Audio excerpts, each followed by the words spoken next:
A young princess named Alera lived in a quiet mountain kingdom where the clouds hung low enough to touch and the wind carried the scent of pine and snow from childhood. She had been told that her life would follow a perfect path marriage to a noble prince, a throne waiting for her, and a lifetime of duty. But Alera's heart held a different dream, one she never dared to voice. She longed to see the world beyond the peaks, the forests, and the walls of the royal citadel. One evening, while wandering the castle gardens under the pale violet glow of dusk, she heard a faint rustling behind a row of silver-leaf trees. Curiosity pulled her closer, and she discovered a wounded white stag tangled in thorns. Its eyes shimmered with a strange, ancient intelligence, and when she gently freed it, a warm light rippled across its fur as though she had awakened something sacred. The stag bowed its head and vanished into the mist, leaving behind a single glowing feather. Alera hid the feather close to her heart, unaware it was a mark of the long-forgotten guardian spirits. Days later, storms began sweeping across the kingdom with unnatural ferocity, splitting open the sky and shaking the mountaintops. The royal council panicked, declaring that the old prophecies were coming true.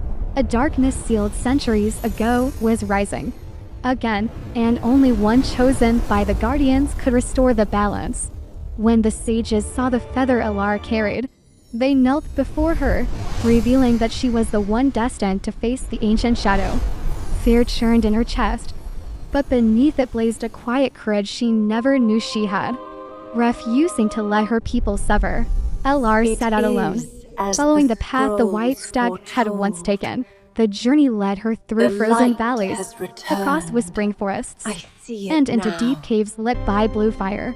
Along the way, she faced illusions that twisted her memories, creatures born of night, and doubts that tried to unravel her resolve. But each challenge made her stronger, sharpening her heart rather than hardening it. At last, she reached the heart of the mountain, where the darkness pulsed like a living storm. It tried to consume her with whispers of failure and fear. But Alera held the glowing feather aloft, letting its light flow through her. The warmth spread, pushing back the shadows until they dissolved into dust. The mountain fell silent. When she returned, the storms had cleared, and the kingdom awoke to a golden sunrise unlike any in memory. Her people hailed her as a hero, yet Alera remained humble. Knowing she had simply followed the truth inside her, she became a queen not because destiny demanded it, but because she had earned it through courage, compassion, and the belief that even a sheltered princess could rise to meet the world and change it with her own light.